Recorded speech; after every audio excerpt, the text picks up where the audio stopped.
억대 연봉자가 대한민국에 131만 명이라고 합니다. 그리고 강남 3구에 있는 아파트가 47만 채라고 하는데요.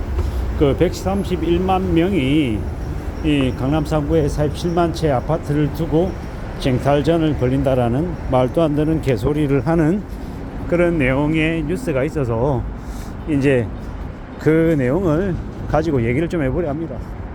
억대 연봉이다. 우리가 흔히 알고 있는 1억 연봉 받으면 실수령액 650에서 680만원 사이, 그리고 연봉을 2억 받는다라고 하면 이 실수령액으로 1100만원에서 한 1150만원 전후를 이제 받습니다. 한 1억 1000만원, 1억 1500만원쯤 이렇게 받는 사람들 실수령액이 한 700, 이제 700 한 10만원, 700 한 30만원 정도 되더라고요. 연봉 1억 1500, 1억 1000만원 이런 사람들의 실수령액이 한 730에서 한 740 사이다. 이 정도로 봐주시면 좋을 것 같습니다. 근데 우리가 이제 강남에 평당 1억인 아파트, 예를 들어서 뭐 25평이다. 그러면 뭐 대략 뭐 25, 뭐 좀 더 이렇게 낮춰가지고 이렇게 봤을 때 뭐 예를 들어서 뭐 25평짜리가 뭐 평당 한 15억이다, 17억이다, 18억이다, 뭐 이 정도 되는 아파트를 가지고 얘기를 한번 해보려 합니다. 예를 들어서 이 25평이 15억이라고 칠게요. 저기 잠실 레미안 그 뭡니까 진주 아파트 재건축하는 그쪽 아파트 이제 최근에 이제 분양한 게 25평이 15억이니까 15억이라고 해볼게요. 그러면 15억에 대략 자기 돈 한 6억쯤 들어가고 9억을 대출 받았다고 가정해 볼게요. 그리고 대출 이자가 4%라고 해보자고요. 그러면 9436 이러면 어떻게 됩니까? 이자만 월에 300만원인 겁니다. 원리금 따져가지고 대략 한 400만원, 한 450만원 정도를 원리금으로 낸다고 가정해 볼게요. 400이라고 가정해 볼게요. 그러면 연봉 한 1억 천쯤 되는 사람이 아까 실수령액이 얼마라고 했습니까? 실수령액은 대략 한 700만원, 700에서 한 700, 한 2, 30만원쯤 됩니다. 근데 그 금액에서 만약에 한 400만원 정도를 이제 걷어낸다라고 하면 실제로 이제 실수령액의 이 절반도 안 되는 한 300 몇십만 원을 가지고 생활해야 되는 거죠. 생활할 수 있습니까? 없습니까? 못합니다. 만약에 뭐 예를 들어서 이제 남편이 연봉이 한 1억 천쯤 되고 실수령액으로 한 700에서 한 750 사이가 되고 뭐 아내가 한 5천만 원 정도 받는다. 뭐 이러면은 그래 이제 아내가 받는 월급으로 뭐 한 300에서 한 350만 원, 그리고 이제 남편이 한 700만 원 이러면 합치면은 실수령액으로 부부가 합산하면은 대략 한 1000만 원쯤 되죠. 그러면은 아마 15억짜리 정도 되는 아파트를 두 사람 중 이제 한 명분의 이제 월급을 고스란히 다 박는다라고 하면 뭐 가능할 수는 있습니다. 하지만 실제로 그렇게 되면 어떻게 됩니까? 실수령액 기준에 이제 월 소득 1000만 원 중에 한 40% 정도를 은행에 갖다 바쳐야 되는 거예요. 그리고 남는 돈 600만 원 정도 가지고 생활해야 되는 거죠. 그러면은 계산상으로 딱 맞습니다. 근데 과연 이게 가능하냐라고 한번 따져보면요, 연봉을 한 1억 천 정도 받는 사람이 이 향후 이 직장 생활을 10년 이상 더 할 확률이 되게 많냐고요. 낮을 가능성이 큽니다. 쉽지 않더라는 겁니다. 되게 어렵다라는 이야기입니다.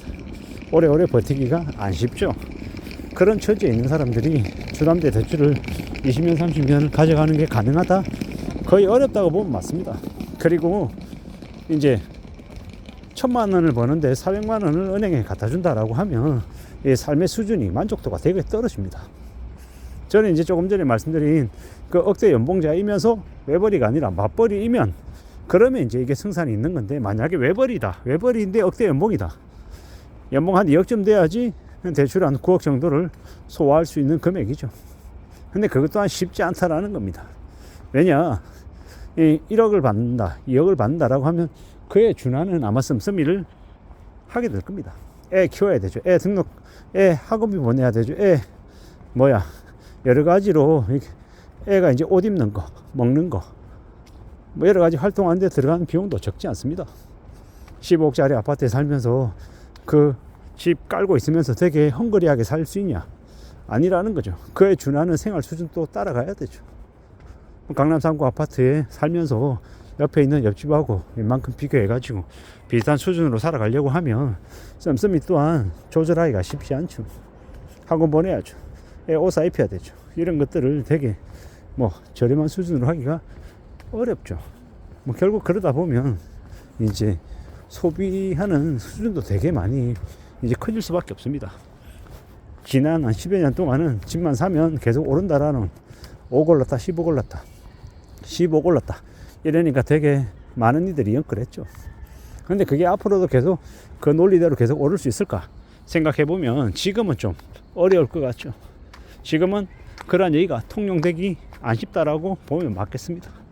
결국은 무리하게 빚을 내서 맞벌이를 하든 억대 연봉을 받든 그게 아주 크게 되게 대단한 것처럼 얘기하지만 물론 억대 연봉을 받는 게 쉽지 않기 때문에 되게 엄청난 역할들을 해야 받을 수 있는 돈이기 때문에 성공한 사람이 맞지만 성공했다라고 하는 그 얘기에 비해서는 실제로 실수령액이 그다지 많지 않다라는 것. 그리고 아무리 억대 연봉이라 해도 그렇게 무리하게 집을 사겠다라고 연끌하면 이 삶의 수준이 순식간으로 이제 추락할 수 있을 정도로 되게 위험한 결정이다라고 저는 생각합니다.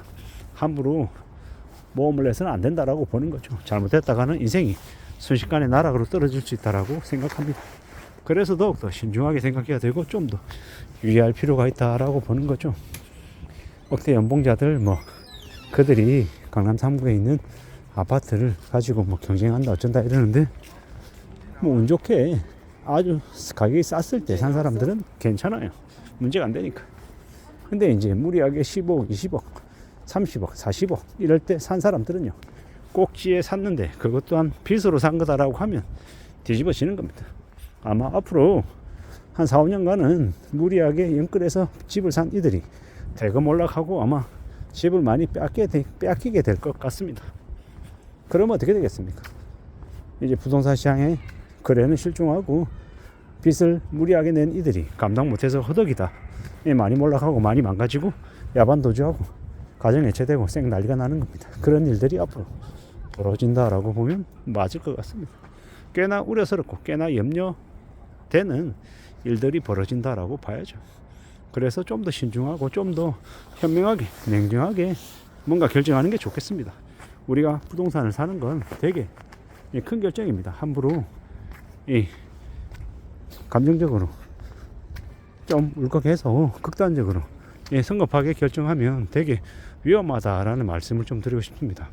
신중하게 살자, 함부로 탐욕이나 욕심 부리지 말자라는 말씀을 좀 드리고 싶은 겁니다. 그렇게 살아야 삶이 조금이라도 안전할 것 같습니다. 이상입니다.